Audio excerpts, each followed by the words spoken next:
घर घर से चारपाई आ जाती थी। हर घर से थरिया, लोटा, कलछुल, कराही इकट्ठा हो जाता था और गांव की ही महिलाएं एकत्र होकर के खाना बना देती थी। औरतें ही मिलकर दुल्हन को तैयार कर देती थी और रस्म के सारे गीत गा देती थी। तब डीजे अनिल और डीजे सुनील जैसी चीजें नहीं होती थी और ना ही कोई ऑर्केस्ट्रा वाले फूहड़ गाने। गांव के सभी चौधरी टाइप के लोग पूरे दिन काम करने के लिए इकट्ठे रहते थे। हंसी ठिठोली चलती रहती और समारोह का कामकाज भी। शादी ब्याह में गांव के लोग बारातियों के खाने से पहले खाना नहीं खाते थे, क्योंकि ये घरातियों की इज्जत का सवाल होता था। गांव की महिलाएं गीत गाती जाती और अपना काम करती रहती। सच कहूँ तो उस समय गांव में सामाजिकता के साथ समरसता होती थी। खाना परसने के लिए गांव के लड़कों का गैंग समय पर इज्जत संभाल लेते थे। कोई बड़े घर की शादी होती तो टेप बजा देते, जिसमें एक कॉमन गाना बजता था, मैं सेहरा बांध के आऊंगा मेरा वादा है। और दूल्हे राजा भी उस दिन खुद को किसी युवराज से कम न समझते।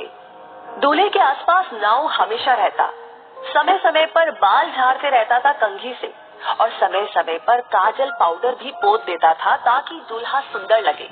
फिर दोबारा का होता, फिर शुरू होती पंडित जी की महाभारत जो रात भर चलती रहती। फिर कोहबर होता और ये वो रस्म है जिसमें दूल्हा दुल्हन को अकेले में 2 मिनट बतियाने के लिए दिया जाता। लेकिन इतने कम समय में कोई क्या खाक बात कर पाता। सवेरे खिचड़ी में जम के गारी गाई जाती और यही वो रस्म है जिसमें दूल्हे राजा जेम्स बॉन्ड बन जाते। हम नहीं खाएंगे खिचड़ी। फिर उनको मनाने कन्या पक्ष के सब जगलर टाइप के लोग आते। अक्सर दूल्हे की सेटिंग अपने चाचा या दादा से पहले ही सेट रहती थी और उसी अनुसार आधा घंटा की पौन घंटा रिसियाने का क्रम चलता और उसी से दूल्हे के छोटे भाई सहबाला की भी भौकाल टाइट रहती। लगे हाथ वो भी कुछ न कुछ और लहा लेता।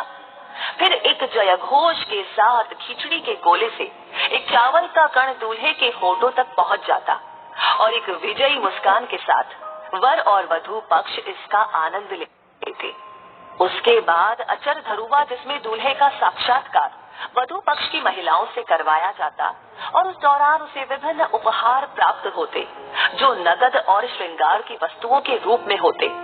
इस प्रक्रिया में कुछ अनुभवी महिलाओं द्वारा काजल और पाउडर लगे दूल्हे का कौशल परीक्षण भी किया जाता और उसकी समीक्षा परिचर्चा विवाह बाद आहूत होती थी और लड़कियां दूल्हा के जूता चुराती और 101 रुपए में मान जाती। फिर गिने चुने बुजुर्गों द्वारा माड़ो यानी विवाह के कर्म कांड हेतु निर्मित अस्थायी छप्पर हिलाने की प्रक्रिया होती। वहाँ हम लोगों के बचपने का सबसे महत्वपूर्ण आनंद उसमें लगे लकड़ी के शुग्गों यानी कि तोता को उखाड़कर प्राप्त होता था और विदाई के समय नकद नारायण कड़ी कड़ी 10 रुपए की नोट जो कहीं 20 रुपए तक होती थी। वो स्वर्गिक अनुभूति होती कि कह नहीं सकते। हालांकि विवाह में प्राप्त नगद नारायण माताजी द्वारा आठाने से बदल दिया जाता था। आज की पीढ़ी उस वास्तविक आनंद से वंचित हो चुकी है जो आनंद विवाह का हम लोगों ने प्राप्त किया है। लोग बदलते जा रहे हैं, परंपरा भी बदलती चली जा रही है। आगे चलकर ये सब देखने को मिलेगा कि नहीं, वो विधाता जाने। लेकिन जो मजा उस समय में रहा वो मजा अब धीरे धीरे विलुप्त हो रहा है। वैसे आप क्या कहेंगे इस बारे में? आप कितना सहमत है? आपकी क्या राय है? हमें जरूर बताएं और इस वीडियो को ज्यादा से ज्यादा शेयर जरूर करें। आपका हर एक लाइक, हर एक कमेंट और हर एक शेयर हमें मोटिवेट करता है।